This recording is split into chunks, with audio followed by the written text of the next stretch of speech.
আজকে শুধু একটা মিস কল দিয়ে বুঝাই দিলাম, বাংলাদেশের ইতিহাসে লাইভ দিয়ে দিয়ে কেউ গণসংযোগে যায় না। পুলিশ প্রশাসন অনেক সময় মনে করছে ঢাকা কি এত লক্ষ লোকের ধারণ ক্ষমতা আছে, এই জন্য অনেক গাড়ি আটকাই দিছে, কয়েক হাজার 30-40 হাজার গাড়ি আটকাই দিছে, একা ঢুকতেই পারে নাই, জ্যামজট লেগে গেছে। যদি আমার মনে হয় সবাই ঢুকতে পারতো, এত বাধা বিপত্তির মধ্যে যে অবস্থা, যদি সুযোগ পায় ঢাকা হয়ে যাবে ইয়া রাসূলুল্লাহর ক্যান্টনমেন্ট। সুন্নিদেরকে ট্যাগ লাগাইবার আগে 500 বার চিন্তা করবেন সামনে। আমি আজকে কিন্তু ছাড় দিয়েছি, আজকে কি দিয়েছি? ছাড় দিয়েছি, কিন্তু আগামীতে ছেড়ে দিব না। কথা বলেন ঠিক কিনা বলেন। 12ই এপ্রিল একটা মহাসমাবেশ হয়েছিল ফিলিস্তিনের সমর্থনে সোহরাওয়ার্দী উদ্যানে। আমরা দেখছি সেখানে স্লোগান দিছে নারায়ে তাকবীর, আল্লাহু আকবার, দ্বীন ইসলাম জিন্দাবাদ, কিন্তু নারায়ে রিসালাত বলে নাই। এই জন্য সুন্নিদের অন্তরে একটা প্রেমের জ্বালা উঠে গেছিল।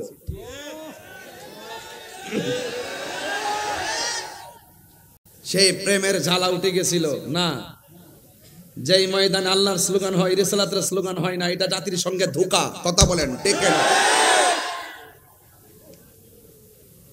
এই জন্য আমরা জীবন বাজি রেখে ঘুরে দাঁড়িয়ে গেছি বাংলাদেশে।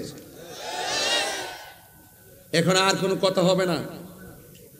আজকে সারাদিন ঢাকার অলিতে গলিতে সোহরাওয়ার্দী উদ্যানে আমরা সমাবেশের পারমিশন চেয়েছি, দেয় নাই। গোলাপবাগ গেছি, সেখানেও দেয় নাই। এরপরে প্রেস ক্লাবের মধ্যে দিয়েছে।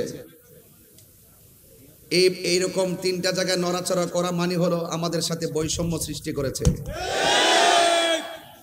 এই দেশের এক শ্রেণীর মানুষ যদি তারা সোহরাওয়ার্দী উদ্যানে ফিলিস্তিনের সমর্থনে প্রতিবাদ জানাতে পারে, তাহলে এই দেশ হলো আউলিয়া কেরামের দেশ। তরিকাপন্থীরাও সেই ময়দানে ফিলিস্তিনের সমর্থনে ইসরায়েলের আগ্রাসনের বিরুদ্ধে প্রতিবাদ জানাবার অধিকার রাখে। আমি মনে করি যারা প্রশাসনের কানকে ভারী করে আমাদের সোহরাওয়ার্দী উদ্যান থেকে গোলাপবাগ, সেখান থেকে আমাদেরকে নড়াচড়া করে শেষ রাতে এসে আমাদেরকে একটা জায়গায় দিয়েছে, আমি মনে করি এই বাংলাদেশের বিভিন্ন ডিপার্টমেন্টে ইসরায়েলের দালাল বসে আছে। কথা বলেন ঠিক কিনা বলেন। এই জন্য আমরা বুঝে গিয়েছি যে এখানে সোজা আঙ্গুলে ঘি উঠবে না। এই জন্য আমাদের ঘোষণা হয়ে গেছে, যার যেভাবে পারো চলে আসো, বাধা হবে যেখানে, লড়াই হবে সেখানে। আমরা আজকে জানিয়ে দিয়েছি, আজকে আমাদের আকাবেরগণ, তরুণ যোদ্ধাগণ জানিয়ে দিয়েছে, আপামর সুন্নি জনতা জানিয়ে দিয়েছে যে খালের মধ্যে বাদ দেওয়া যায়, নালার মধ্যে বাদ দেওয়া যায়, নদীর মধ্যে বাদ দেওয়া যায়, কিন্তু মহাসাগরে বাদ দেওয়া যায় না। এই দেশে শতকরা 85% হলো তরিকাপন্থী। আমরা বারবার বলি যে যারাই ক্ষমতায় আসে, আমাদের তরিকাপন্থীদের ভোটেই কিন্তু তারা ক্ষমতায় আসে। কিন্তু আমরা তরিকাপন্থীরা বারবার অবহেলার পাত্র হয়েছি। এখন আমরা ঘুরে দাঁড়িয়ে গেছি, আমাদের সিদ্ধান্ত আমরাই নিব। কথা বলেন ঠিক কিনা বলেন।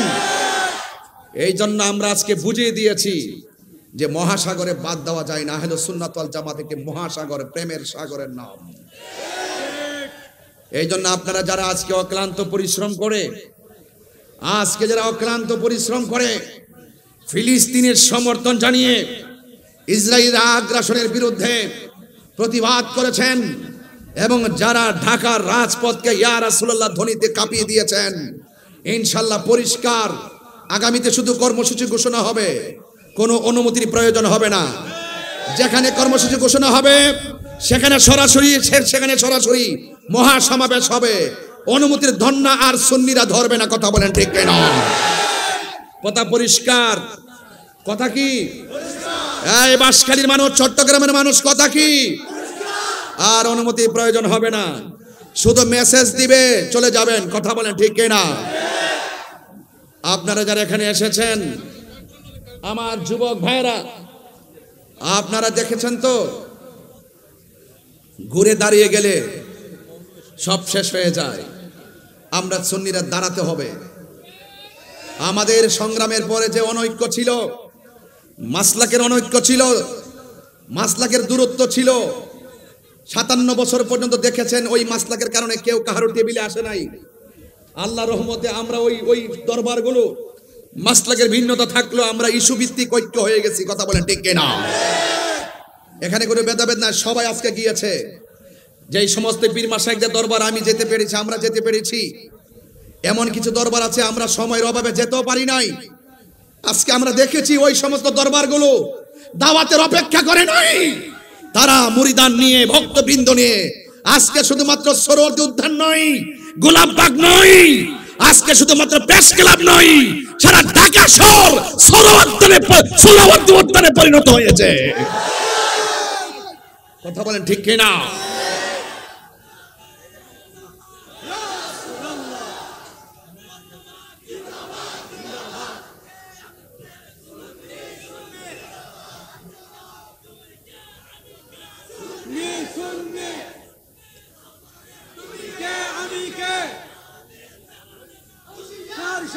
যারা অক্লান্ত পরিশ্রম করে আজকে গিয়েছেন, সারা বাংলাদেশের পীর মাশায়েখ আপামর মুসলিম জনতা, সুন্নি জনতা, দল মত নির্বিশেষে যারা এসেছেন, আমি সকলকে ধন্যবাদ জানাই।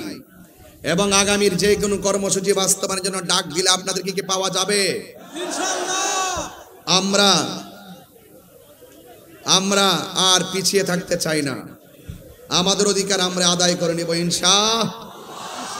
এই জন্য কোন সুন্নি এককভাবে গোপনে সিদ্ধান্ত নেবেন না, সারা বাংলাদেশের আকাবেরগণ সিদ্ধান্ত দিবে এই তৃণমূল সুন্নিরা কোন দিকে যাবে। কথা বলেন ঠিক কিনা? এই জন্য এই দেশ আউলিয়া কেরামের দেশ, এই দেশ বাবা শাহজালালের দেশ। 360 আউলিয়ার পদতলিতে সিলেট ধন্য, 12 আউলিয়ার পদতলিতে চট্টগ্রাম ধন্য। কথা বলেন ঠিক না ঠিক? এই জন্য আপনারা সবাইকে এক আছেন, কারা কারা ঐক্যবদ্ধ থাকতে চান দুই হাত তুলে দেখাবেন ইনশাআল্লাহ।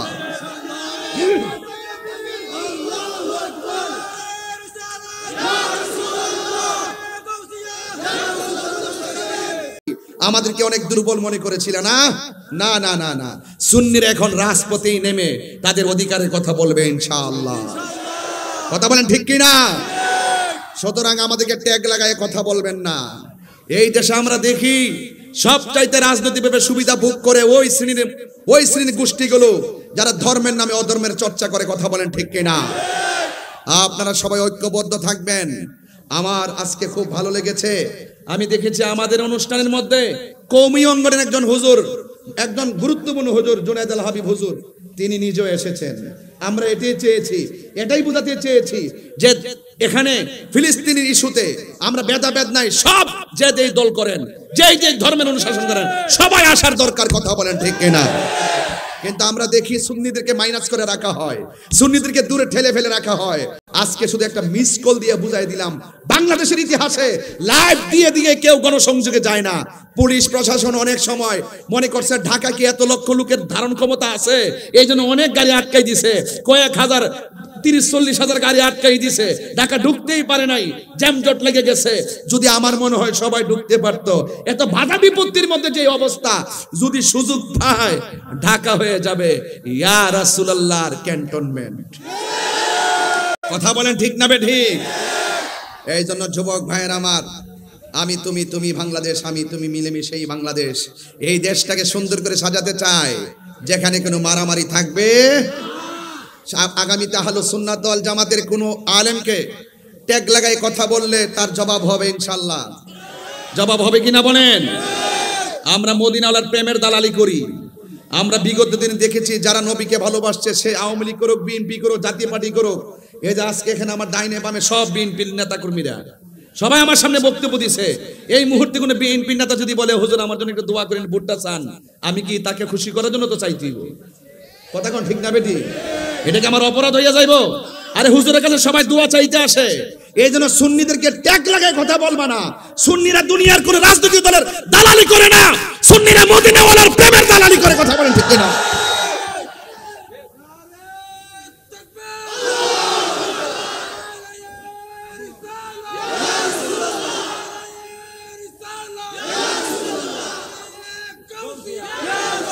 ভাইরা আমার, তাইলে বাংলাদেশের পলিটিক্যাল ট্র্যাডিশনে বিএনপি নেতাদের ধরে ধরে কই,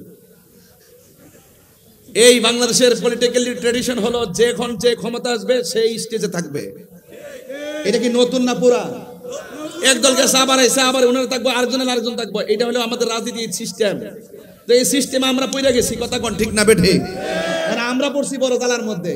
এগুলো ভিডিও ফুটেজ নিয়ে কয় এমকে পড়ছাইছে, এমকে দোয়া করছে, এমকের সাথে ছবি তুলছে, এমকের সাথে করছে, এইগুলার নাম কথা নয়। সুতরাং সুন্নিদেরকে ট্যাগ লাগাইবার আগে 500 বার চিন্তা করবেন সামনে। আমি আজকে কিন্তু ছাড় দিয়েছি। আজকে কি দিয়েছি? ছাড় দিয়েছি, কিন্তু আগামীতে ছেড়ে দিব না। কথা বলেন ঠিক কিনা বলেন?